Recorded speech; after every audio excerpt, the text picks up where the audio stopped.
For me, this podcast has a simple mission, and it is to act as a bridge between our generations. We talk about life, we talk about culture, music, their successes, their failures, their regrets, and their legacies.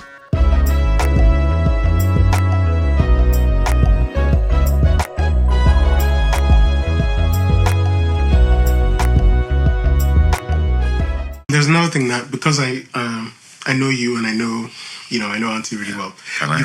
Yeah, of course. Okay. You come from different parts of Nigeria, and this is a hot topic. And it must have been at the time you were getting married as well. Mm-hmm. So you are, Yoruba. I'll use the word tribe. So you're Yoruba, and she isn't. Igbo. She's Igbo. Yeah. Igbo. How was that? What was that like? Was that a hurdle you feel like you had to scale, or was it never an issue? In your coming together. I didn't see anything in it. Okay. But you were aware of it? I was, yeah. I know she's Igbo. Yeah. So to me, she's another woman out there. Yeah. But our parents now, my father-in-law grew up in Ibadan. Okay. He speaks Yoruba fluently than me. But when it got to him allowing me to marry the daughter, there was a question mark. Okay. He didn't show up initially properly, but when we were together, the man, the way he was talking, but after a while, he has no choice. When the daughter said, "This is the person I have to follow," he had no choice. My dad doesn't see, my father doesn't see tribe. Right. This one, yeah, fine.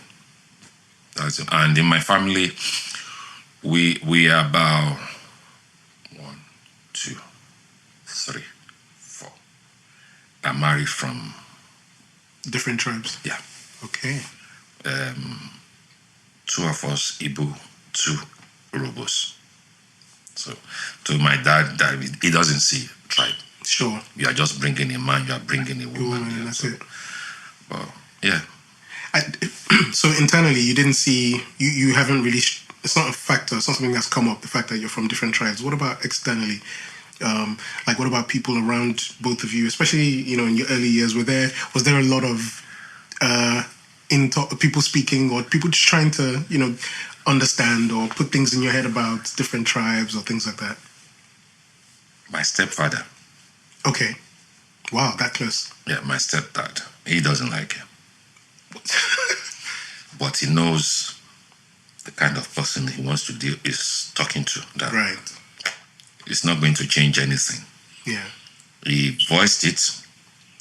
What did he voice exactly? Like he voiced that he didn't... I'm not going to marry her. Wow. You had that kind of opposition. And I looked at him and I said, "I've heard you.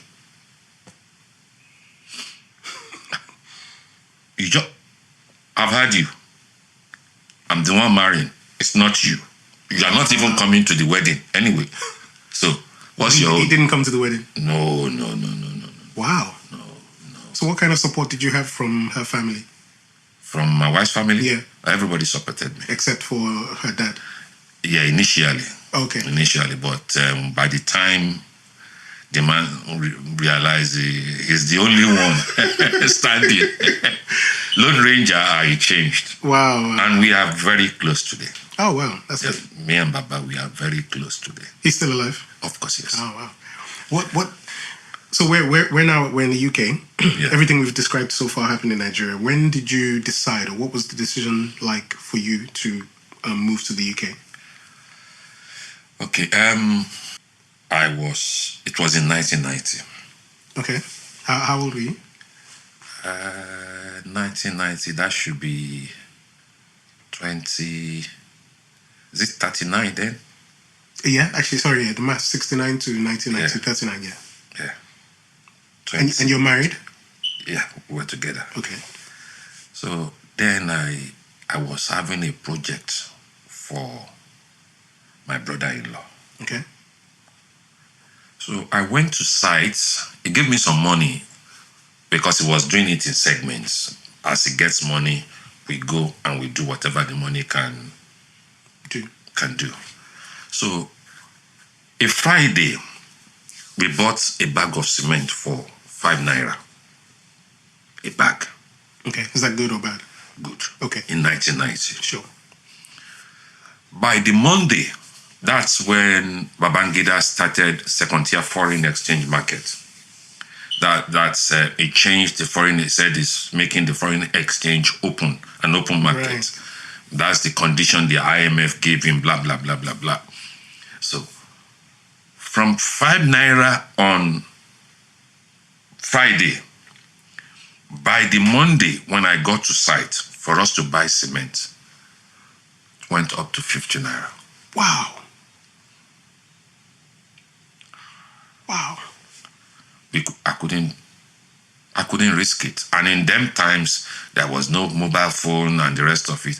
So I asked all the workers to go, that I will call them whenever I'm ready again. So I turned back.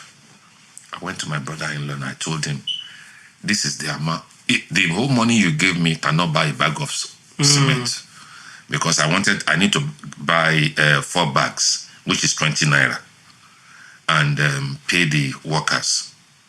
The blocks were there, sand was there, but I can't even afford to buy one. Yeah. So I had to come back and narrated the whole thing to him. He said, okay. So I went to my mom and I said, yeah, Big, you've always been saying this, that you don't want me to leave this country. Whenever I tell you I'm traveling, you start crying and the rest of it. I said, Ma, do you know how much a bag of cement is today? She said she doesn't. I said, 15 naira. Last week, Friday, I bought it 5 naira. Today is 15 naira. And we are being informed that it will still go up. Ma, I'm leaving Nigeria, whether you like it or not. So by the time I started the preparation to leave, I did not even tell her. We've gotten the visa, we've bought our tickets. So I just came to her the Friday.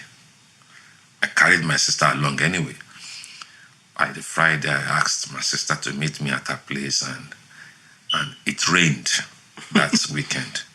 So I told her, yeah, bitch, this is what is happening.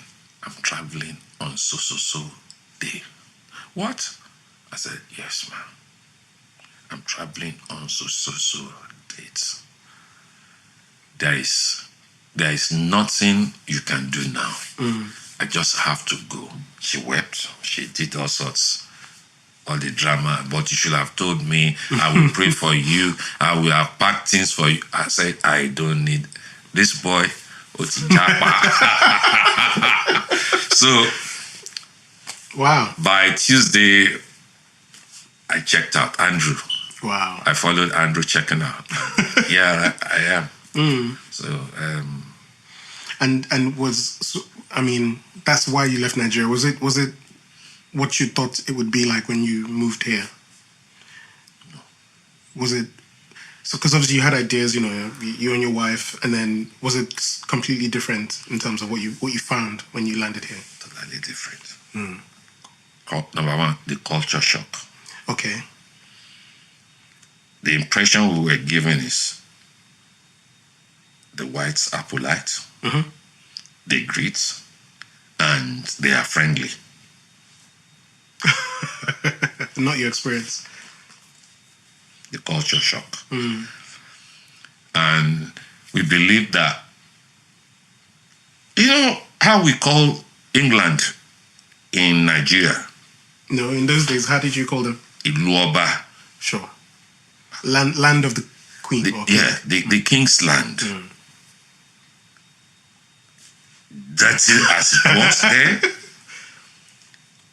In the 90s, do you remember how the streets of London, sir, you will see, don't let us go there. Yeah. Wow. That's what we were told. And the cold, nobody explained that. Yeah, I guess there's no way to No, communicate. nobody explained that. Yeah. Nobody explained that. All we were told is, once you get here, there is money. But the money was not coming the way they told us. But thank God for where we are today. Yeah. So that's one turning point. So, we've touched on a few turning points. How old were you when you had your first child? I was 27, about. Okay. No, 26, 27. Youngish, sort of. Well, it depends. It's relative, right? We say the best age to have a child. Ah. Yeah. And did you find that fatherhood came naturally? I always ask this question because it's a weird one, but some people, just because you have a child doesn't automatically make you a father or a mother. And for some people, it doesn't come quite as naturally. They have to do a lot of work to grow into it. So I always ask what it was like for you. Was it natural? Did you just walk into it knowing and just kind of finding your way around, or did it take some growing before you became the kind of father you are? Like I will repeat again, our own generation. It's different. You have to blend into anything that comes your way. Don't forget, I looked after my junior ones. Sure. So it's natural. Even my senior ones, we just say, carry that child, go and clean that child. You just picked it up. I'm used to that. And so it's like me just remembering what I've done with my junior ones and my nieces and nephews, and just start from there. It's just natural. Okay. And then you have, I know this, but how many children do you have? 3. Okay. And what has that meant for you? Growing up the way you did in a polygamous home and everything else. What would you say? Was it a decision you made to raise your children differently from how you were raised, or would you say that you've mirrored a lot of how you were raised in how you've raised them? Both. There is no how I can remove the way I was raised from how I raised my children. Sure. The only side that I did not bring into it was the beating. Okay, so you didn't believe or you didn't introduce that to your kids? I didn't. Okay. I tried to, but my wife cautioned me. Sure. My wife said, no, there's no need beating, talk to them. And again, there is no point beating and then going into the bathroom to start shedding tears. Because when it comes to children, I have a soft spot. I am weak when it comes to my children. Okay. So we didn't introduce no beating here. But if I want you to be disciplined, any of them to be disciplined, I will not do it myself. I know whom to talk to. And is that your wife? Yes. Yeah, sure. And believe you me, they will they will be disciplined. They will regret offending. Yeah.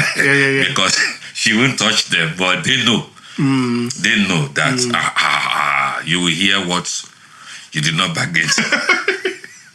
So my wife is the disciplinarian. Yeah, she handles that area properly. It's both. We introduce both our own ideas and the way we were brought up, and then we just let it bring it on board, and we use it. We make use of it. Yeah. Because I say that because some people, depending on how they were raised, tend to go, if they felt that they were raised too harshly, they go in complete opposite direction, and then they, are the nicest to their kids. Or if they were raised, you try and do whatever you didn't enjoy growing up, you try and go in the opposite direction. Yeah, but it's a wrong assumption saying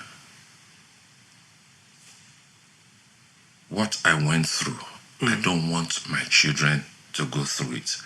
You see, we should be very careful. And for young parents like yourself, discipline and abuse, there's a very thin line between the two. So if you are able to differentiate the line of discipline and abuse, then you must discipline your children. If you don't discipline your children, they will end up being abused by the society. And at that time, it will be too late. Yeah. Discipline is a means of bringing a child in line. It is what you tell me not to do that I end up doing. I want to know. I'm very inquisitive. But because of the way my father believes this is how he wants you to go, and the beating, the talking down tends to take a lot away from me.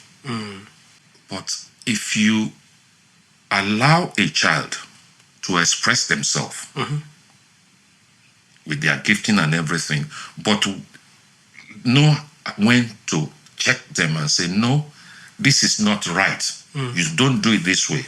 And if the child is trying to, mister, I mean what I'm saying. You know what?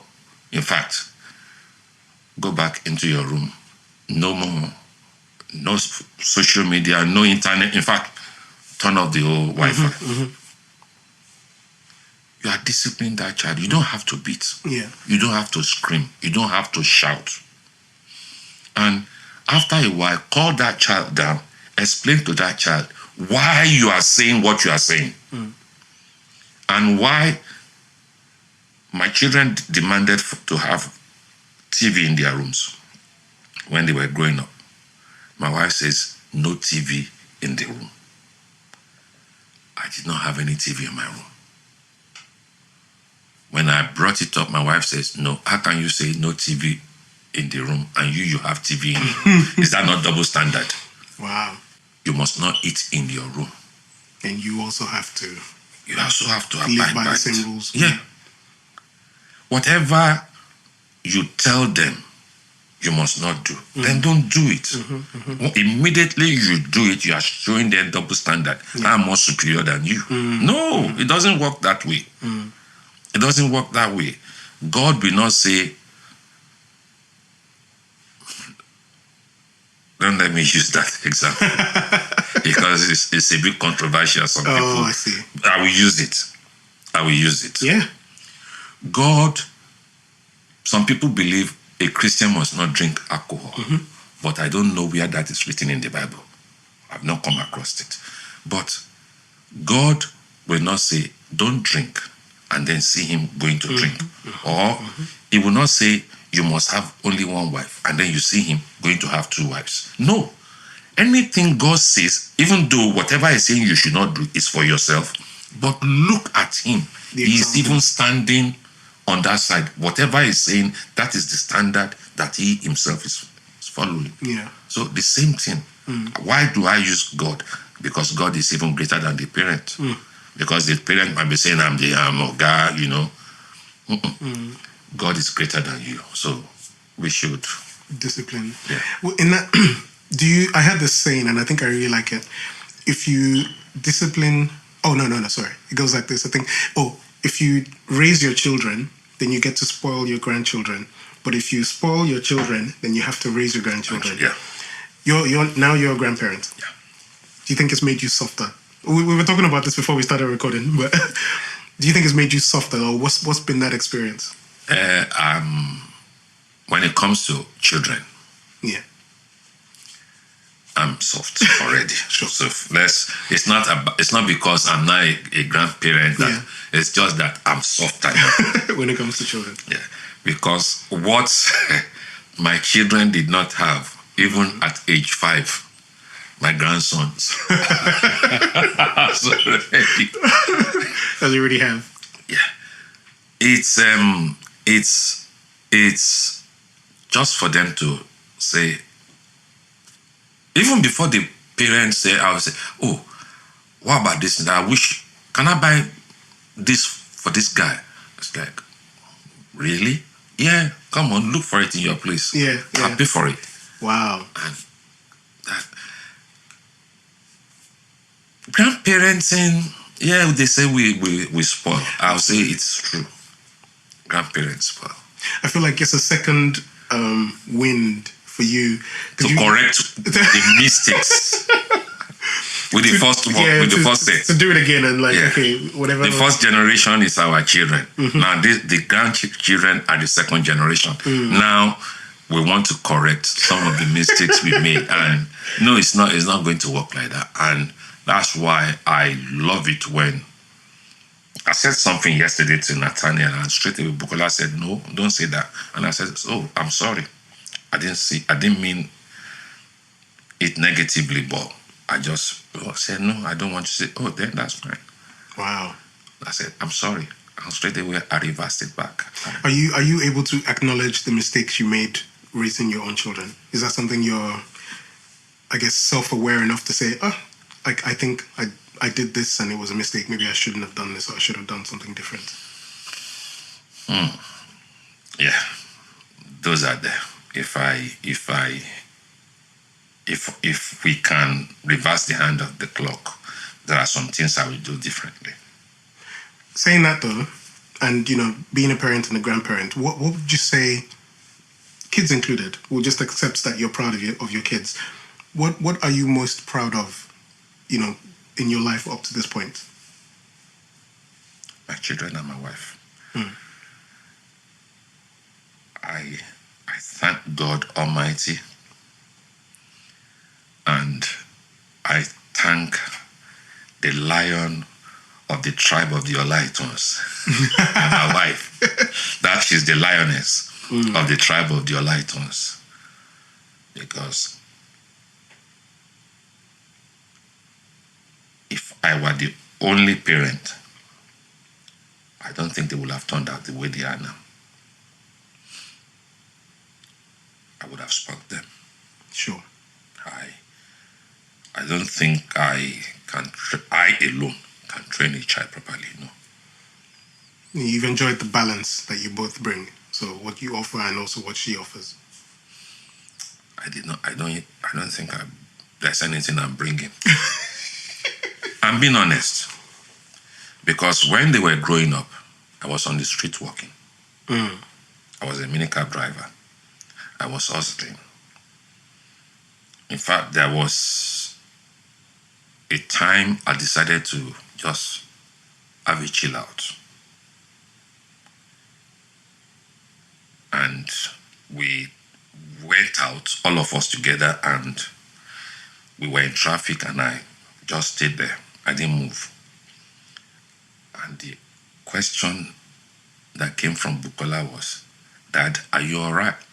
I said, yeah, I'm fine. Why do you ask?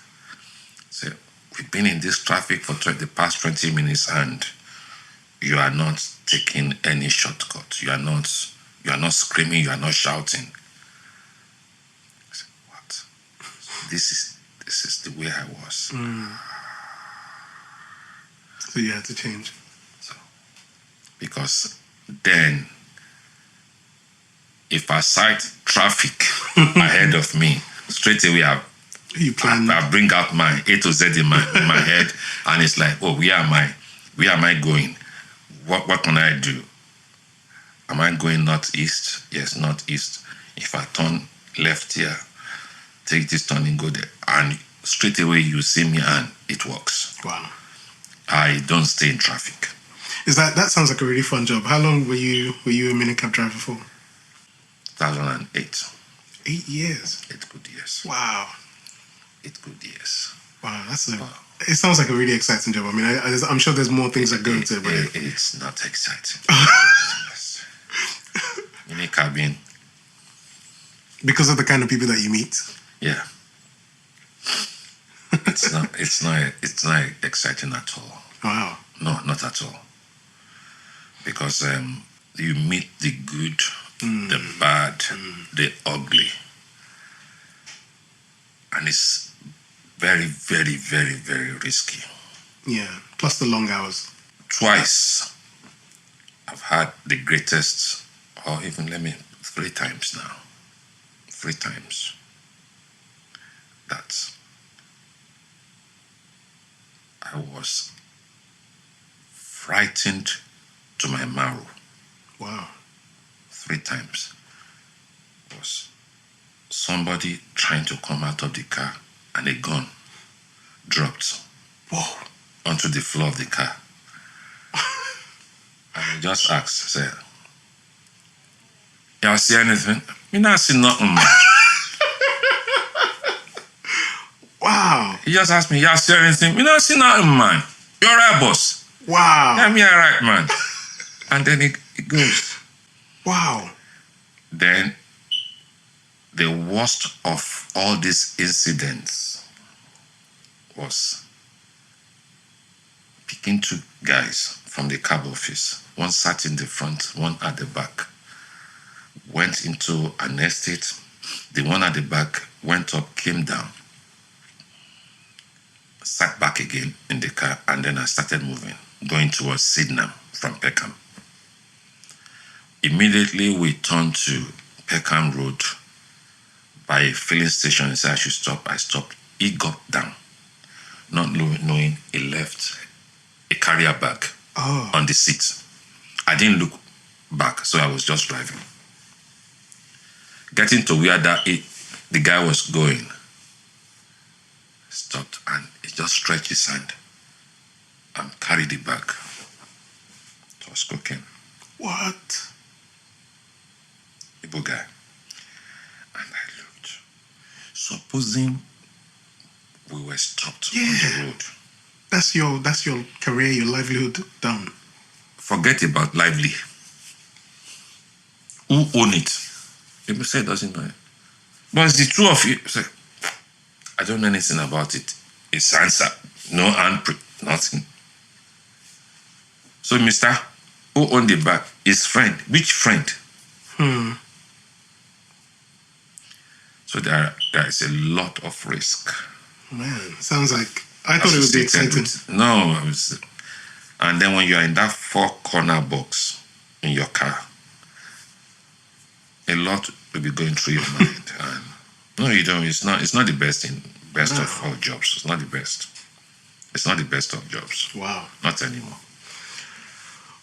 Okay, so I thought that would be a very different story than it turned out to be. What and this might be too deep, but I hope it's not too deep. Okay.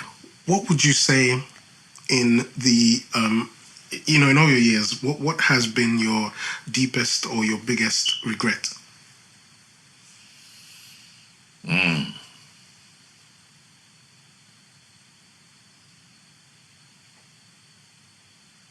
Trusting people. I easily trust you, or I easily trust people when the God factor is involved. Of course. On 4 occasions, I've been disappointed. These are people that I held in high esteem. I respected them.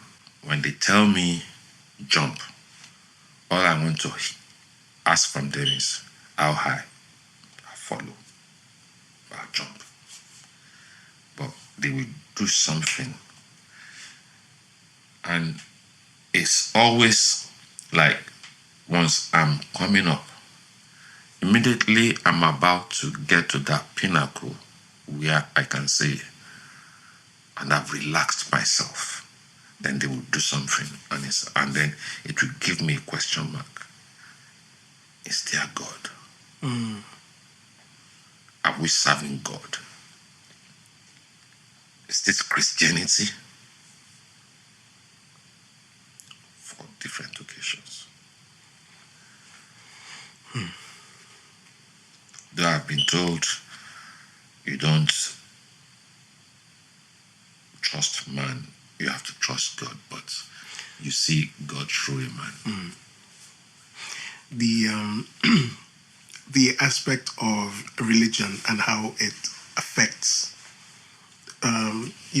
people like us is so deep. And I think on one of these occasions, it's a conversation I'd like to have, because I love how you described it, in how you trusted and then you were disappointed. That relationship, I think, plays out time and time again. So many different people, because we're built to live in communities. Even the way we got to know of each other was through one of such communities. Yes. And what tends to happen in those communities is, like you described, you get to a point where you relax and you are so welcoming. You're like an open door. Everybody comes in. Just as long as you belong to the community, I'm open to you. But sure enough, that same way you're open is how disappointment happens. Yeah. And it's how you asked, is there God? And I have to be honest, it's a question that I've also asked off the back of a disappointment, similar to what I think you experienced. And I think it's something that keeps coming up in conversations I have with people, the relationship with God and how it traverses religion and how it traverses, I would say, maybe a lot of the Pentecostal church and that. But it's a big conversation, and it's a big conversation. It's a very big conversation, and this man, I've been listening to some of his clips, and I'm going to try very soon to start buying his messages. Okay. Sam Adeyemi. Okay. There's a clip of his that came out early this year. It says that Nigeria is now the poorest country in the whole world. Is there's a data. It's a fact. Oh. It says it's out there. Say Google it. Wow. It says what's surprising is that he said they've been preaching prosperity teaching for the past 30, 40 years in Nigeria. But the result is that Nigeria, all of a sudden, is the poorest country in the whole world. Yeah. He said the guy was talking to said, sir, where did he said, go and check it, Google it, it's there, it's on the. He said the thing is, we don't follow data, we don't follow results. But we are just preaching prosperity. He said the curriculum that they are using in Nigeria is wrong. And it is true, sir. That's why the Bible says that. The Bible says that my people perish for lack of knowledge. We are in this century, we are in this age where a pastor will preach something and you can cross-check easily. Just type it, answers will come. Don't just give me anything from Nicaragua. Research properly and know the Bible yourself and find God. And that was my mistake. I did not find God myself. I was seeing God through these people. And another thing is our churches. Is it a business or actually a church? A place of faith, or it's a big conversation. It is.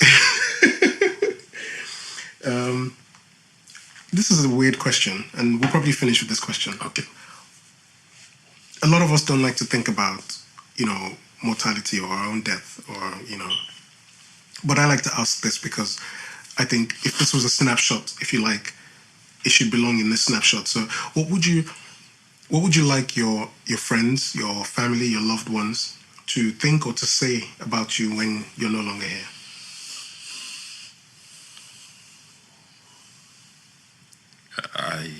More or less, what do I want to be remembered for? Yeah, if you like a legacy.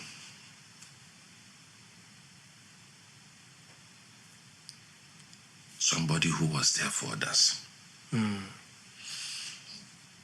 Like I always tell everybody, I'm not a pulpit pastor. If I should have a church of my own, I would have had it long. Say around that 1998, 99, I would have had a church. If I wanted to, I would have. I know people that came to meet me and said, look, we will finance it. Just be a pastor. I said, no, I'm not called for that. Even a relative of my wife who owns a church here in this country said he's coming to open a branch in Southeast so that I start pastoring it. I said, no, I am not called for. I know where my gifting lies. And my giftings is in the service area. You can take a child out of Mushin, but you cannot take Mushin out of that child. That's me. I'm a helper. So that's life. I want to be known that it was there for us. That's what I want. Most of my family, my children, to know that if they can know that I'm there for them, then I'm fine. Yeah. That's amazing. And then the final thing is, what's one bit of advice that you would give me? Be yourself. No matter what, be yourself. Everything is a script. It's a script, sir. We are all, this world, this life, it's a script.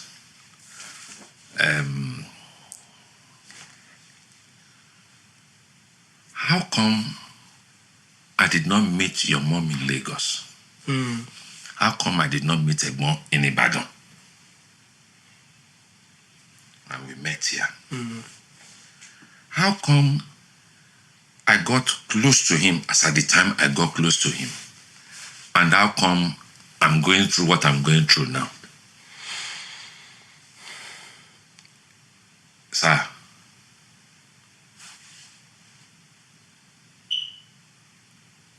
Ephesians 8:28. Everything works together for good to them that love God. Everything. Sir, everything. Be yourself. Let that, no matter be the storm, it has a starting date, there must be an expiry date. Why is this thing happening? If you are confused, go on your knees yourself. Don't get a prayer contractor. Go on your knees yourself. You are a child of God. What is God telling you? Not what God is telling you, man of God. I'm not saying you should not hear what man of God is saying, but let it be a confirmation of what God has told you. You are a child of God. I will not send the most important message for my family through you to Toby. No, I will tell that to Toby, not you. You get me? Yeah, of course. So, no, be yourself. That's the best advice I would give. Yeah. Be yourself and just go on riding on it. This world is good. Thank you so much, Uncle. You're welcome. I hope No, amazing. Thank you. Thank God. You're welcome.